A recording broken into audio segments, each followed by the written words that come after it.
Hello there, welcome to The Comments, a collaborative project by Espreso.Global and Ukrainian media. I am Olena Solodovnikova, and it's great pleasure for me to be joined by Kornely Kakachia, a professor of political science and director of the Tbilisi-based think tank Georgian Institute of Politics. Hello, Kornely. Hello. First of all, of course, I want to ask you about the law of foreign agents, because of which Georgian people came out to protests. What was the had outraged people the most? Yeah, I think this law, which was brought second time now, Georgian Dream government, actually infuriated many Georgians because, and also friends of Georgia and international organizations like EU and some others, because Georgian government promised last year that they will scrap this law and they will not return back. But now it seems like since the Georgian government doesn't have much to offer in terms of economic prosperity or any other breakthrough in social and economic life, they decided to use this law to deepen the polarization and radicalization of Georgian politics. So basically, main idea behind of this is somehow to make people talk about this law and to overshadow some other more acute social and economic problems which exist in Georgia.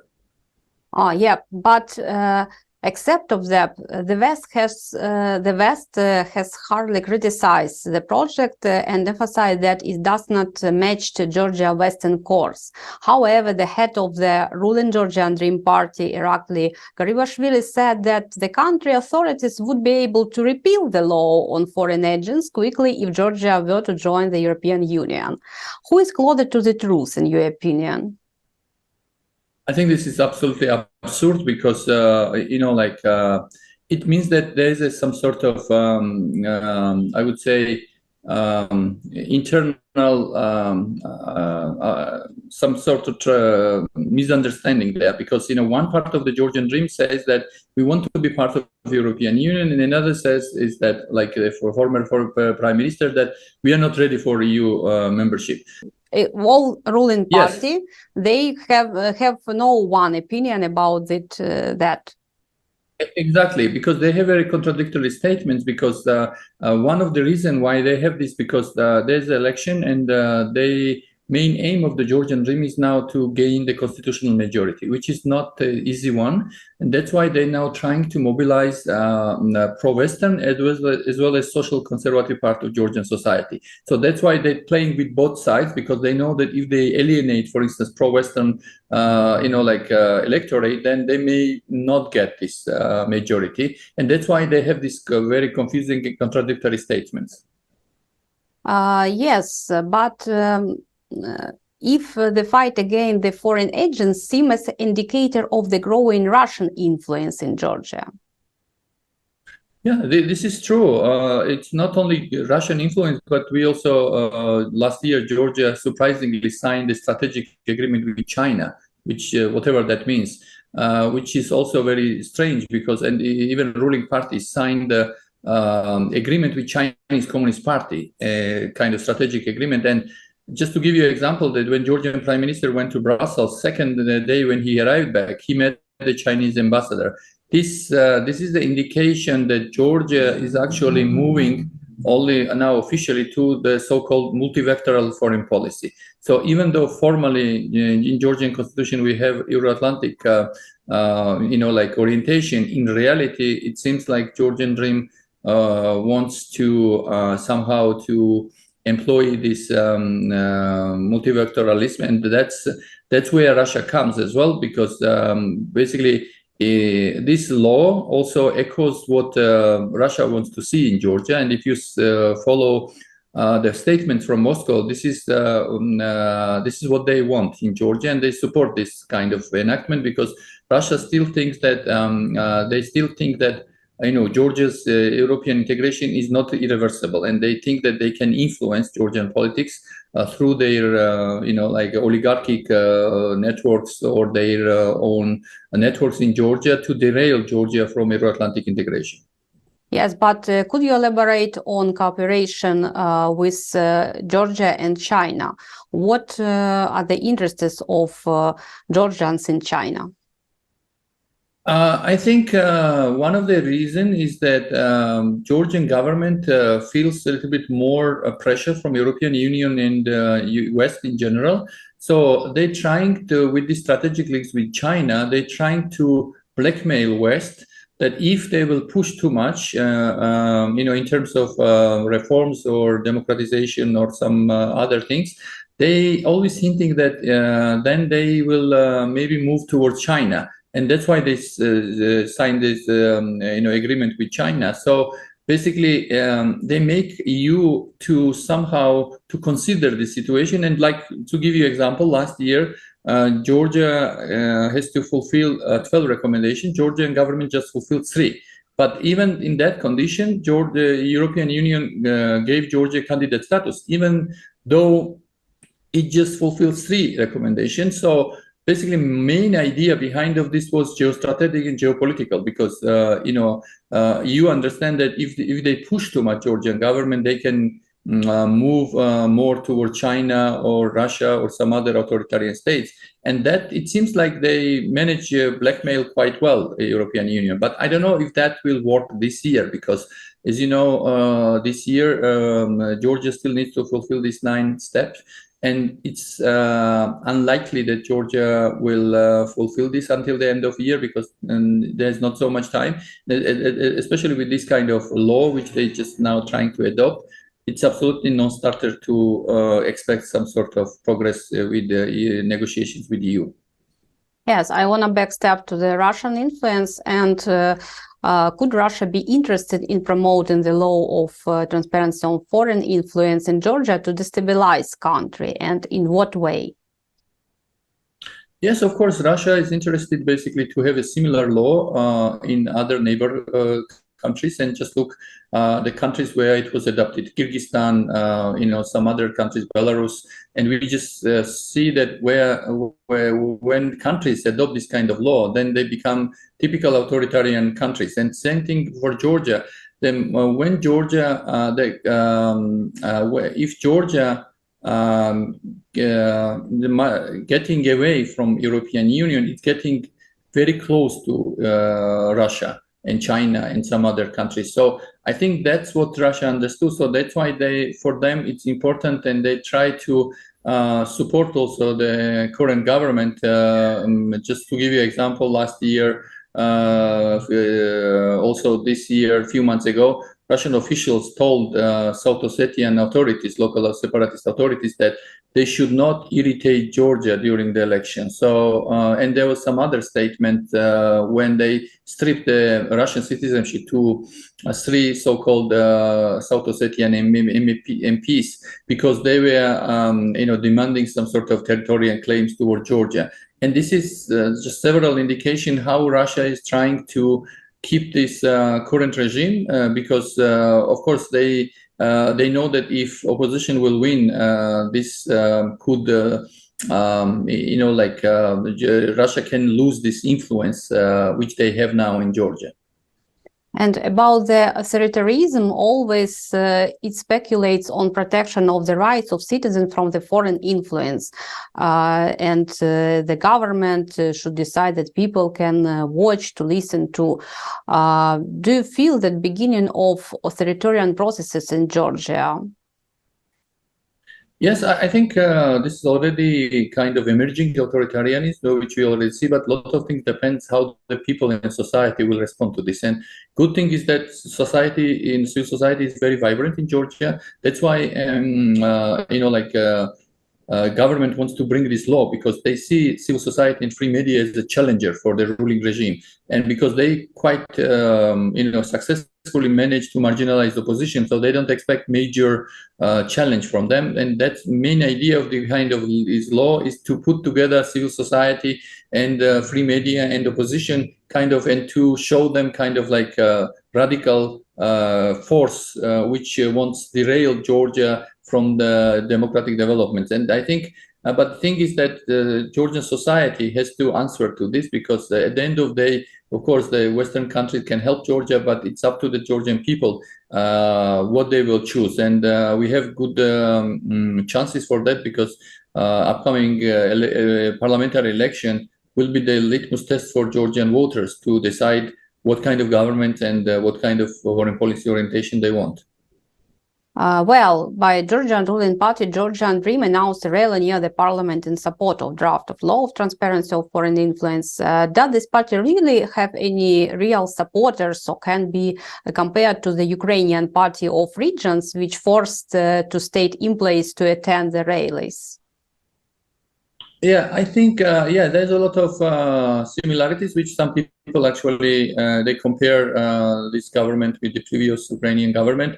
But we should understand one thing, that behind of this ruling party, there's an oligarch. And in Georgia, we have only one oligarch. So there's no third or fourth oligarch like in Ukraine who could balance him. And that's a major problem there, because in this kind of situation, it's very easy to monopolize power, and this is what they did. And they have also all this informational propaganda on their side, plus administrative resources. And of course, they're trying to mobilize this kind of resources in order to show some strength. And unfortunately, there's some part of Georgian society who still support this kind of government, because they try to use the cleavages existing. For instance, in a social conservative part of Georgia, as you know, Georgia is a very conservative country, so they're just bringing some cleavages which is existing there against minorities, against some other issues, which is kind of artificial, but they're trying to bring this issue and to hide the serious issues which is related to social and economical problems which Georgia is facing. I wanted to back for Russians, sorry. After the first Russian wave of mobilization had begun, many Russians tried to flee to Georgia. How many of them are staying there on what terms? Yeah, actually, at the beginning, we had almost more than 100,000 Russian citizens residing in Georgia. But last year, half of them, they left because they didn't feel comfortable in Georgia. First of all, they don't know language, and also I think the Georgian society very strongly supports Ukraine, and I think they understood that they are not really welcome here. Also, another reason was that they didn't feel they could not integrate in Georgian society. They were kind of a little bit isolated, and that was the main reason they moved. Mostly they moved to Serbia and some other countries, but we still have some part of the Russian citizens who still kind of reside. But even some people who are from opposition of the Putin, even they are not that much popular among Georgians, especially among young people, because major question which young Georgians asking them, why you could not manage to stop the authoritarian in Russia, because you as a Russian voter, you created this monster, and even if Ukraine prevails in this war, neither Ukraine, neither West can change the Putin's regime. So it is your job to do this. Of course, this Russian opposition they have their own arguments why they could not, and they just always claim that several 100,000 of Russian opposition they are in jail and everything. So there's a kind of misunderstanding between these two sides as well. And I think this also, and sometimes a lot of young Georgians they also question if to be against Putin means that they are truly against the Russian imperialists, because sometimes they have doubts that some of these political emigres, they may have some grievances against Putin, but that doesn't necessarily mean that they are refusing to or they're just refusing these imperial ideas about Russia. So these are the kind of major differences, and that's why Georgian youth and all these young people, I mean, mostly these Russians, they were young people, they didn't get along. Yes, could you elaborate on the imperialistic habits of Russians, how they provide these habits in Georgia?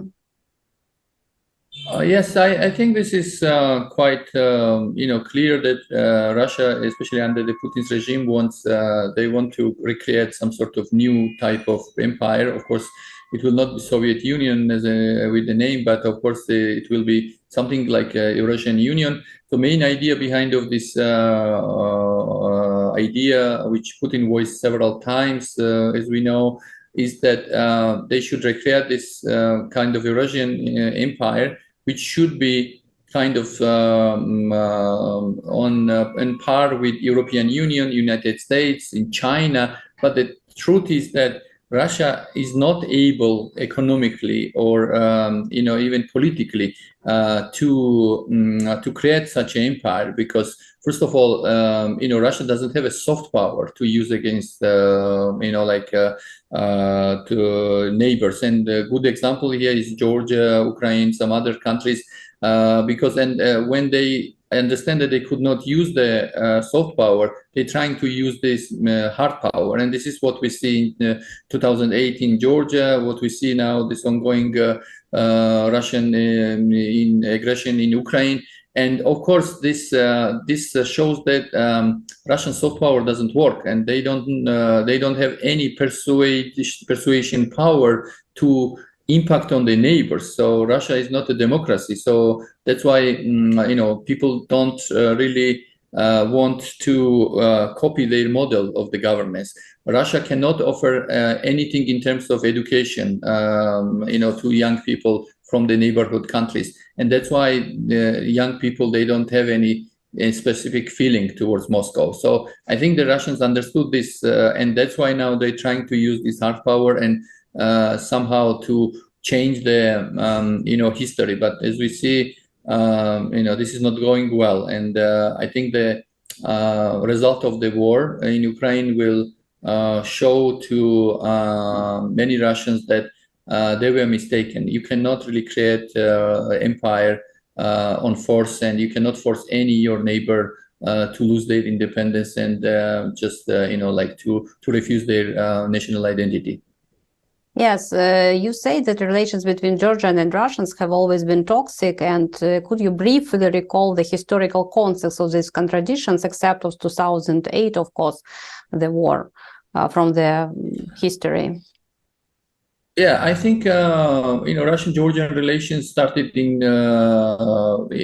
1801, when Russia actually occupied Georgia. Even though Russian Empire promised to protect Georgia, and there was no indication that they should incorporate Georgia in Russian Empire. And of course, since then, Georgia, there was a lot of resentment against Russian rule in Georgia. And of course, time to time, there was a lot of revolts against Russian Empire. Most of them were, of course, unsuccessful. But then after Russian Revolution, there was a window opportunity when we had, in 1918 and 21, we had the first democratic Georgian Republic. And I think during these 3 years, this was very instrumental for Georgia, because even though it was not a long term, but many Georgians, they lived, they still kind of appreciate this time. And interestingly, this republic actually was recognized by Russia as an independent country, and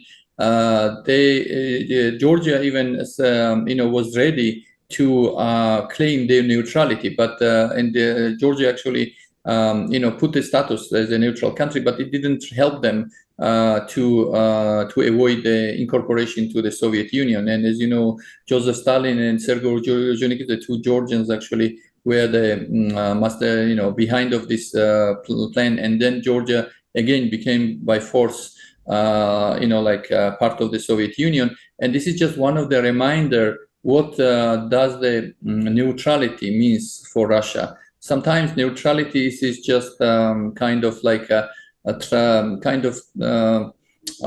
something between their strategic gains, because they don't see. Maybe one exception was the Finland, and as you know, there was a term called Finlandization, and even during the Cold War, Finland was formally kind of sovereign country, but they didn't have actually many independent choices in terms of foreign and foreign policy. Now, when Finland has a chance to become member of NATO, they use this opportunity, and then we know that because they also understand, they know Russia quite well, and they understand that with present Russia, it is impossible to stay as a neutral country, even though you could be a member of the European Union. This is one of the examples and lessons for Russian neighbors, like how Russia treats the so-called concept of neutrality, or Finlandization of this region, which sometimes time to time we hear before the Ukrainian war from Western expert community as well as from Russian officials. Definitely. At the end, I wanted to ask you about the Saakashvili. Georgian President Zurabishvili commented on the possible pardon of imprisoned former President Mikhail Saakashvili and called it all our own moral responsibility. In Ukraine, Saakashvili is considered a political prisoner. What is the attitude to him in Georgia now?